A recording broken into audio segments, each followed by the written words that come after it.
Hello and welcome back to my channel. It's good to be with you this week also. And in case you're new to this channel, my name is Kpamor James Suleh. And over the weeks, we've been looking at the life of a man by name Nabal, the meaning of his name is foolishness. And we realized that not only was this man called foolishness, in the very way he lived his life, he was actually also foolish. But we did say that there are factors or there are lessons that we can learn from the life of this man.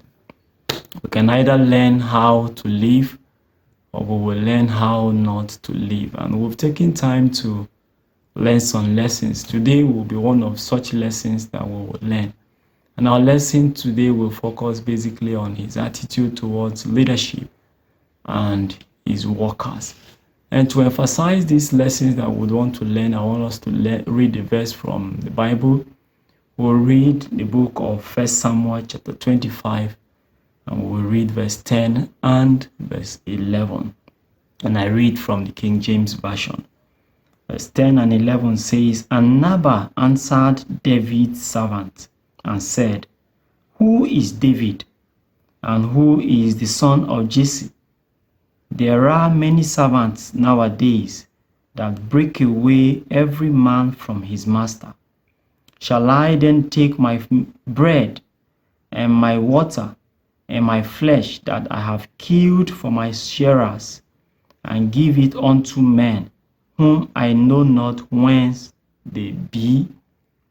Now, if you have followed the lessons we've been going through on this channel, you must have known that we are looking at the lesson of the life of Nabal. And this is the particular place we have read is where David sent men unto Nabal and requested that bread and food should be given to him because he was running away from Saul.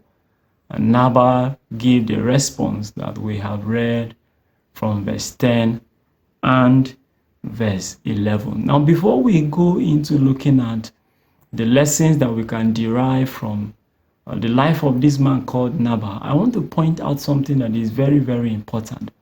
You will notice that Nabal asked a question. He said, "Who is David? Who is the son of Jesse, that I should pick my meal and send to him?" Now, I want to inform you that many times when men begin to ask questions like, "Who are you? Who do you think you are?"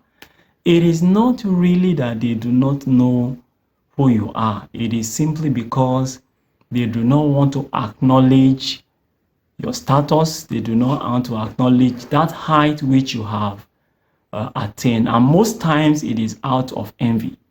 And so when you see people asking you, "Who do you think you are?" when you know they really know who you are, then it is simply because they are envious of you, or you have attained a status that they never expected you to attain, and they want to deliberately undermine that status, so they do not want to acknowledge it. If you notice, he said, "Who is David? Who is the son of Jesse?" Who told him that David was actually the son of Jesse? It means he had actually known Jesse before. Known David before. So his question asking who David was not that he did not know David. It was simply because he did not want to acknowledge the grace that God had bestowed on the life of David. Now let's get into the main lessons that we want to learn from the life of Nabal. And some of these lessons will be lessons that we need to cultivate, while some are lessons that we need to be careful of and shun them, not really partaking in such attitude. Now, number one, you will notice from where we have read that Nabal said, "Who is David? Who is the son of Jesse, that he should carry his meal and send to him?" He said there are many servants that leave or break away from their masters, going around roaming the streets or roaming the wilderness. Now, one lesson we need to learn from this is that do not support any servant or any subordinate that chooses to be rebellious to his master. You are doing yourself harm if you support any subordinate or any servant that has taken the position of rebellion against his master. Be it in a workplace, be it in a family. Maybe you have a sibling that has chosen to be rebellious to his parents or her parents, or you have a colleague that has chosen to be rebellious to a superior. You are doing yourself harm if you choose to support such a colleague or such a relation or such a brother or sister in any way, either by giving them counsel or by giving them resources that will energize them in their rebellion. Nabal said, I choose not to support David, who has decided to rebel against Saul, by giving him my substance. And this was a very clear-cut stand that Nabal took, that he needs to be commended for. Because if you join in the rebellion on any servant or any subordinate, the repercussion of such a rebellion, you also will reap from it. And so we need to cultivate this attitude that Nabal had.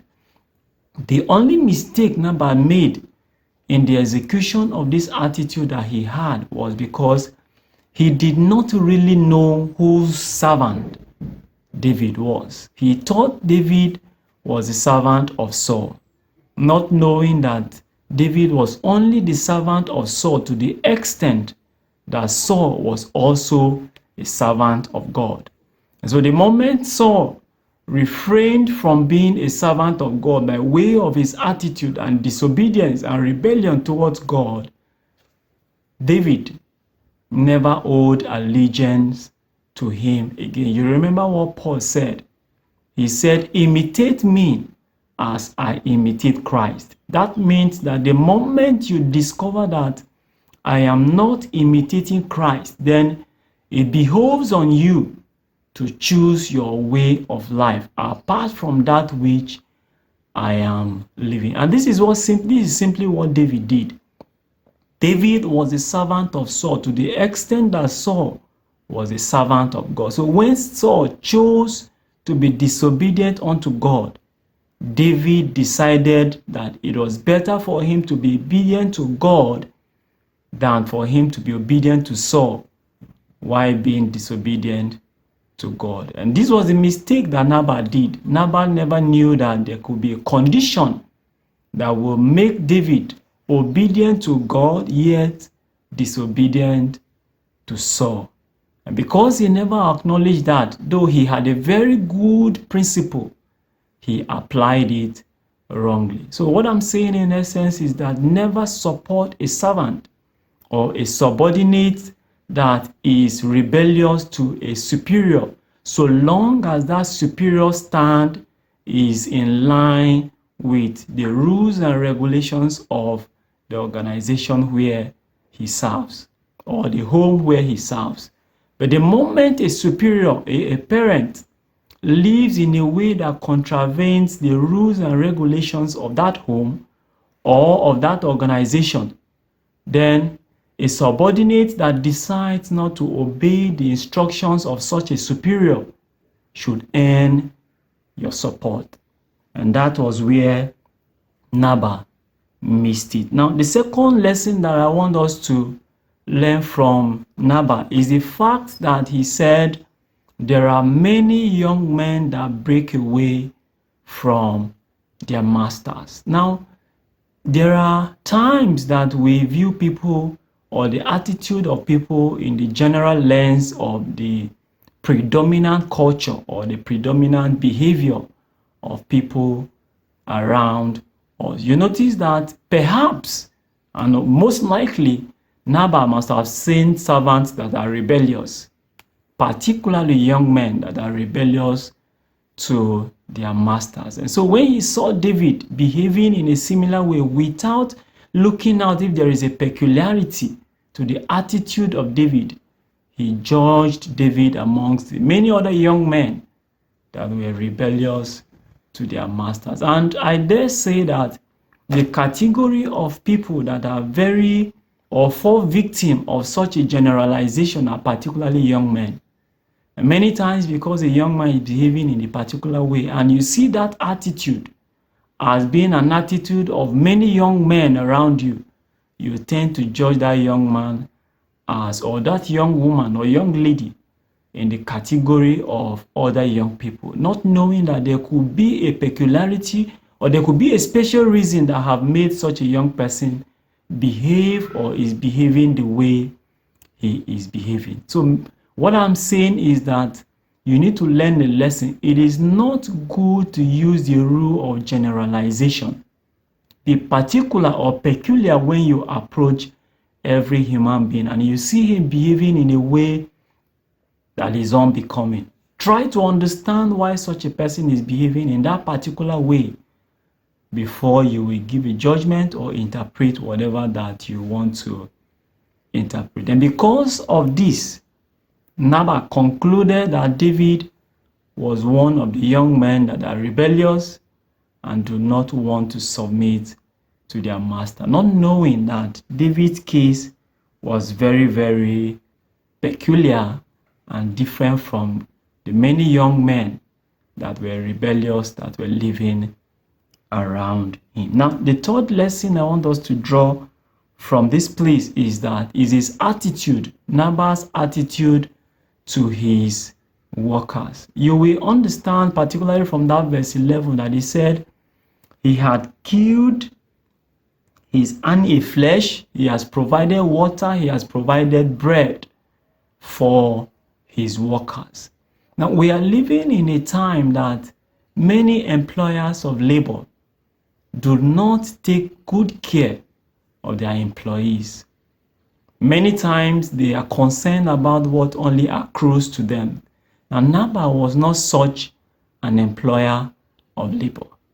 He was an employer of labor that, now in these days we can say that he was somebody who at when due, he made available to his employee the wages or the remuneration that was due to them that he had agreed with them. We remember a story that Jesus talked about one employer of labor that made an agreement with his servants or people who went into his farm to work, and he agreed with them on the wages that he was supposed to pay them. And at the close of day, he was true to his word. He gave them, every man, the wages that he agreed on.